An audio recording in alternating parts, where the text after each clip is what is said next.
ಇದನ್ನು ಸಾಮಾನ್ಯವಾಗಿ ಬೆಂಕಿಯ ಉಂಗುರ ಎಂದು ಕರೆಯಲಾಗುತ್ತದೆ. ಈ ಸುಂದರವಾದ ಆಕಾಶ ದೃಶ್ಯವು ಮುಖ್ಯವಾಗಿ ಅಂಟಾರ್ಕ್ಟಿಕ್ ಪ್ರದೇಶ ಮತ್ತು ದಕ್ಷಿಣ ಗೋಳಾರ್ಧದ ಕೆಲವು ದೇಶಗಳಲ್ಲಿ ಮಾತ್ರ ಗೋಚರಿಸುತ್ತದೆ. ಈ ಗ್ರಹಣವು ದಕ್ಷಿಣ Africa, Zimbabwe, Zambia, Tanzania, Mauritius ಮತ್ತು ದಕ್ಷಿಣ ಅಮೆರಿಕದ ಕೆಲವು ಭಾಗಗಳಲ್ಲಿ ಭಾಗಶಃ ಗೋಚರಿಸುವ ಸಾಧ್ಯತೆಯಿದೆ.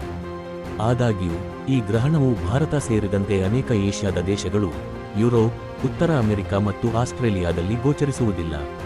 ಆದ್ದರಿಂದ ಭಾರತದ ಜನರು ಇದನ್ನು ನೇರವಾಗಿ ನೋಡಲು ಸಾಧ್ಯವಾಗುವುದಿಲ್ಲ.